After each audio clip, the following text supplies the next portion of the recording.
sa baga mo. And don't talk to my sister. Fairness sa acting, very natural, lalo na si Will Ashley dito. And okay, gumagaling din sa pag-arte si Brent. Kita natin tinginan nila. And I think isa din siguro sa mga magiging twist nito ay yung mga forbidden love na sinasabi natin. Alam mo yung parang kumpleto sa Ricardo's din yung genre nito, from horror, mystery, thriller, tas may pa-comedy. Fairness, ang galing ng execution ng suspense nila dito. Nuy! Easy and Ralph! Dito din. What if may ipinamana sa inyong isang enggrande at misteryosong hotel? Akala nyo sa inyo lang yung establishment na yon, pero magugulat kayo isang araw, may mga ibang clan or ibang pamilyang nagkiklaim din na pagmamay-ari nila yung establishment na ipinamana sa inyo.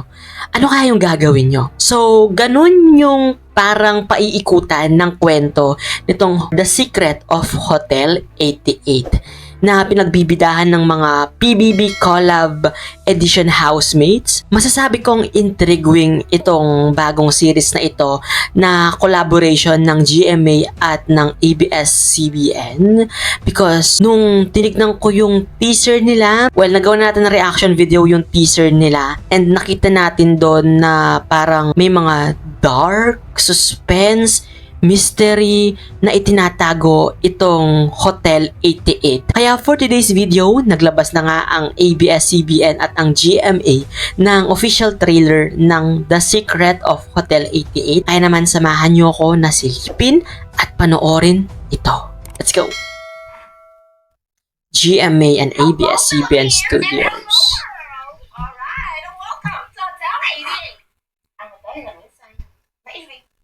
Ngayon? Muling nagbabalik! Kaya mukhang may pagka-komedya din to because of Ate Klang. At the same time, si Esnir. Hindi lang basta-basta ang hotel na ito. Maraming nakatanim ng magandang alaala dito. I threaten you more than a friend! Huh? You'll be having a get together. Hotel 88. Parang dati na.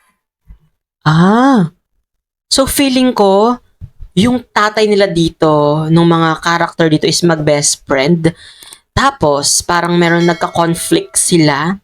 'Di ba? Parang nag-separate. Then, after ilang years siguro, ay mag-reunite itong mga character dito from different clans. Wala na nga. Yun. Kita natin tinginan nila. And I think isa din siguro sa mga magiging twist nito ay yung mga forbidden love na sinasabi natin, na from rivalry na family, magkaka-developan yung mga anak nila. Matrasan to, Federico. May isa sa katuparan na natin yung matagal na natin pinaplano. Kaya pinaplano nila. More than 10 years ago? Tapos ngayon, okay na? Hindi kami dito. Oh. Gusto namin bilhin yung party. Sino naman nagsabing magbebenta kami? Saksak mo yung pera mo sa baga mo. And don't talk to my sister.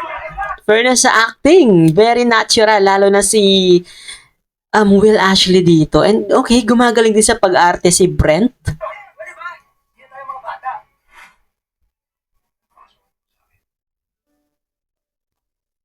Oy. I think may pagka-forbidden love nga to, di ba? Tay! Hanggang kailan pa ako mag-iisa? Nuy! Easy and Ralph.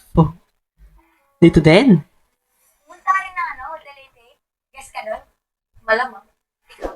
Kailangan i-make sure natin na Dustin and Cyril nandito din. I know this place. Nakapunta ka na ba dito? Ang nakikita ko dito parang fusion siya nung mga kaganapan noong past at yung mga na-experience ng mga character dito sa present. So, yun yung mystery siguro na nung una is magka-separate nilang nire-resolve. Tapos, magko-collab din sila dito sa dulo para hanapin or resolvehin yon. At kaibigan ka pa niya? niya, yung kalaban mo, kapatid, katugo. Titiwala ako kay Leon. We should protect each other. Di ba may pagka-mystery talaga to? Umalis na kayo, pumunta kayo sa hotel.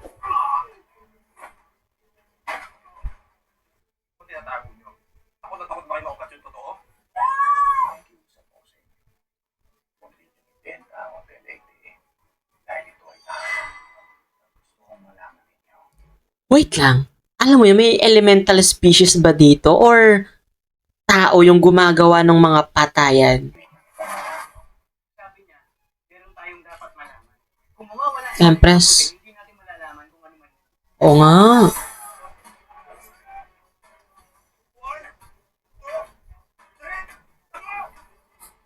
Ay.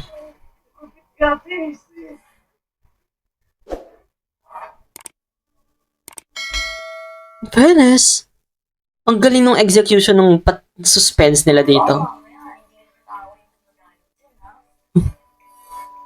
Yeah.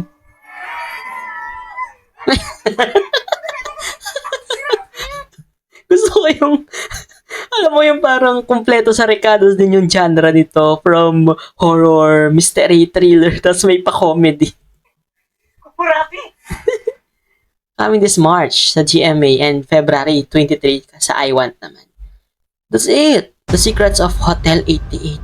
And yun, nakita natin yung mga character dito na parang masasabi natin na yung kwento nito is may family rivalry, of course. Bawat isa may tinatagong sikreto. Hindi lang yung hotel yung merong itinatagong sikreto, bagkus yung mga character din dito ay may kanya-kanyang lihim, no, na hindi nila masabi. At the same time, merong from, siguro dahil sa love, no, mag-shift yung mga mindset nila or yung mga plano nila. Parang meron silang shifting of alliance, no? From magkaiba kayong pamilya tapos magiging kasangga nyo yung other family. At isang malaking katanungan kung ano ba yung connection ng mga bida dito or yung mga character ng Hotel 88 sa sikreto ng establishmentong ito. Feeling ko may ugat talaga to at connected lahat yon sa bawat isa sa kanila. At yun yung dapat nating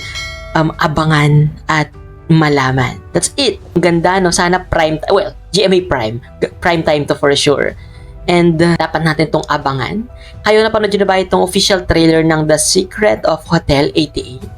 Anong masasabi nyo? Anong theory nyo sa kwento nito or sa mga plot twist nito? Let me know guys your thoughts in the comment section. Syempre kung hindi ka pa rin nakasubscribe sa channel ko, don't forget to hit that subscribe button and that notification bell para lagi kang updated sa mga videos na i-upload ko pa. This has been CJ guys, your man of letters. Stay safe and stay motivated. Thanks for watching. Bye!